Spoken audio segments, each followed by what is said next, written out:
We arrived in town with the convertible down and no seat belts, and my 3 kids were hanging over the edge, and we were here to start life again. And so I walked in and I went into Dr. Dufresne's office, and of course he had no idea I was been hired, and he was playing a cello. And I told him about visiting Mae West, and he continued to play the cello, and I continued to tell him stories. And then he introduced me to Dean Wilson, who had no idea why I was there.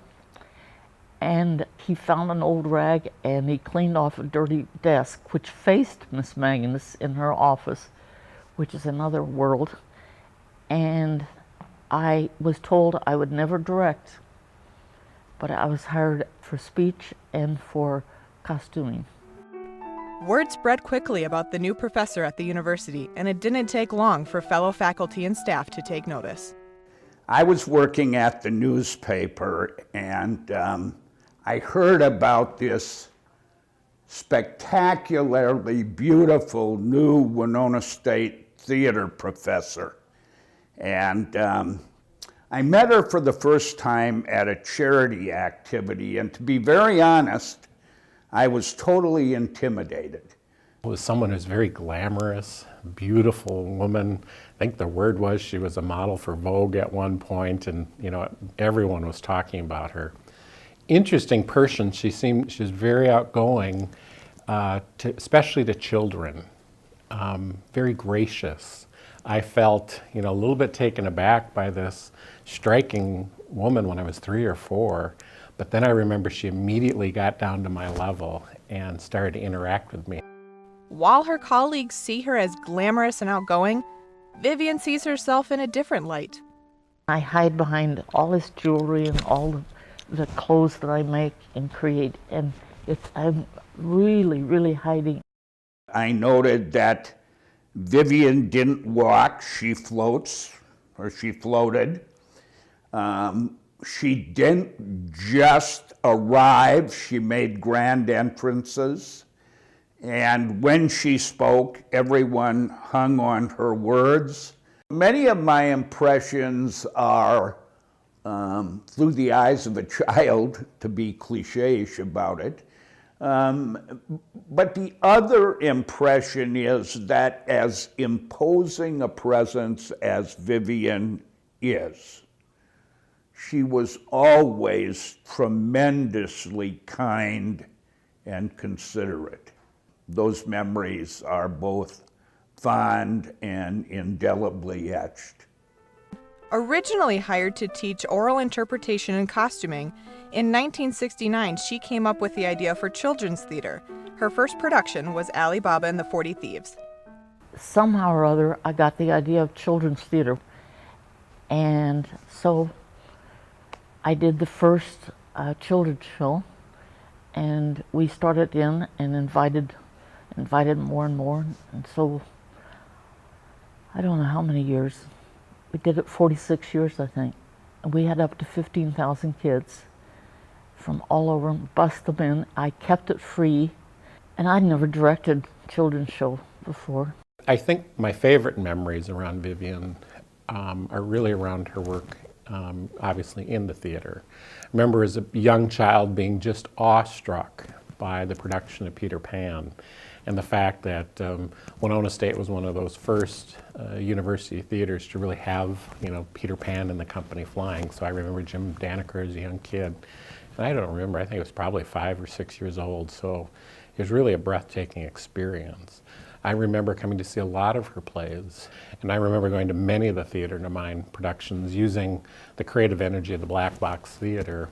There was nothing quite like watching a child watch children's theater. The size of the eyes and the look on the face were precious. It's too bad that those images through the years couldn't have been captured. I think I saw Peter Pan so many times, and I thought, I can't keep seeing this thing. And I'd go outside, and it was so dull out there with the college kids in between classes that I'd go back and sit down again. But anyway, I was sitting by this, he was a really little kid, and when they came out and said, if you believe in the fairies, you know, clap your hands. And that little kid jumped up and he clapped so hard and he fell on a concrete step. And he was embarrassed and I was scared, and so I reached down to pick him up and he went like this. He said, I don't care. And he stood up and said, I don't care, I believe, I don't care. And those moments are just wonderful. I remember seeing many of her children's shows as a kid, but it's interesting, some of the biggest impressions on me really came from as a professional, as a vice president at the university, being on campus during the children's shows.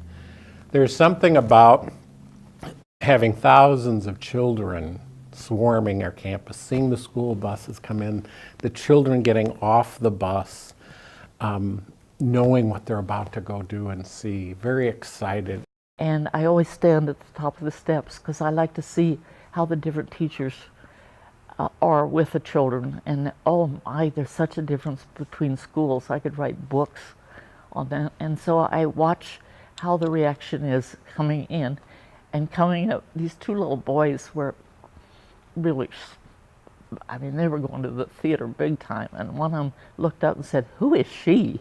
And the other little boy said, she's the director. Don't you know anything about theater? Vivian Fusillo is an ambassador for the university. She's really put Winona State on the map. She is the recipient of countless awards, many I can't remember, but I know it includes the Kennedy Center for the Arts Award, the awards from all the professional theater organizations within the country. This is a person that not only is immediately recognizable by everyone who sees her on campus, but she has brought incredible recognition to the university. In 2015, Barbara H. Crook, a student from Vivian's time teaching elementary school in Florida, nominated her for the Kennedy Center Stephen Sondheim Inspirational Teacher Award. Vivian has also won the Minnesota Governor's Award and has received an award from the American College Theater Festival. I hadn't even heard of this Kennedy Award at all, and that was the real shock and the real wonderful thing about it was I taught 4th grade for 1 year somehow in a really poor school in Florida. They didn't have shoes, they didn't have anything, and one of the girls that was just really brilliant, and she and I we started a newspaper and we started all kinds of things. The awards have all been a surprise, and I honestly thought they probably made a mistake, but they've all been because somebody in my past knew about these awards, which I didn't even know about them, and somebody wrote the letters, and evidently there are, some of them have 1,000 letters written in, and their particular, whatever they said worked. Along with receiving awards on a national level, in 2015, Vivian was also recognized by having Winona State's main stage theater dedicated in her honor. It all was very, I mean, I didn't really want it at all. I just thought, I felt dead because you do that after you die, you know, and it just seemed strange. And then I thought there'd be about 5 people here because it was homecoming. The alums didn't have any money to come back. And anyway, they didn't have any place, the whole town was booked out, you know, to have any group thing. And so I thought it's just going to be a little private thing. And I walked in and there was 300 people here. I was just overwhelmed. I mean, I just couldn't even believe it at all. I know that the day of the dedication of the theater, and fortunately, I believe that her family chose to explain a bit before she got to the theater, because I'm not sure, short of that, she wouldn't have walked out. She was very nervous when I talked to her. And yet, after it was all over, she was kind and gracious and humble and appreciative in a manner that I wish I could project. You know, I think that each of us will meet some great ladies in the course of a lifetime. And there will be those people who affect us. Vivian has 3 daughters, all of whom have followed in her footsteps in one way or another. They had tons and tons of talent, and then Siobhan majored in theater. Sherry went into counseling, which is the best theater you can have, as far as I'm concerned, outside of a court case. I mean, that's it. And so she used all of her theory experience of that. And Santa plays the guitar, and folk singing was really big, and she did concerts all over. And she was with the community theater, and I mean, they just continued. But at that time, they still didn't have any idea of, like, as a goal. I mean, they were just doing it for me. It wasn't until, I think, Siobhan went off to get her master's that she really said, well, I guess this is it. I mean, that's just, our life hasn't been really well planned. I mean, these people that are dying to get into theater, I never even thought that was possible. I mean, I didn't even thought anything about it. So that's the support, and they're really supportive. Over the years, Vivian Fusillo has had support from family, friends, students, and coworkers, and those relationships continue into her retirement.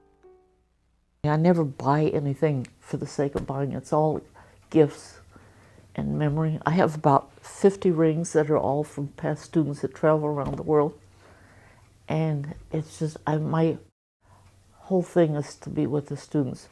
The creativity, the activity, that's what I really miss, because I'm not very good with people my age. And the people that I like that are artists or do things, they have husbands and dogs and houses, and they can't play.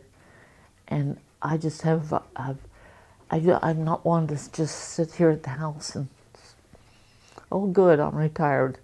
I went through hell for about a year when I first retired, and the only thing that saved me is the alums. Like most artists hope to do, they make their impact through the art. And for Vivian, she's got that ability to bring out the best in other people. That's really what a director does. A director assembles people of various capacities and abilities, puts them together, takes the written word from a playwright and brings life and energy to it. Vivian's legacy will be the fact that she brought people who are often intimidated by the notion of performance and helped them find that piece of themselves. A life well lived is really the legacy that Vivian demonstrates for everyone and how she's lived her life. And she really welcomes, encourages people to come along for that ride.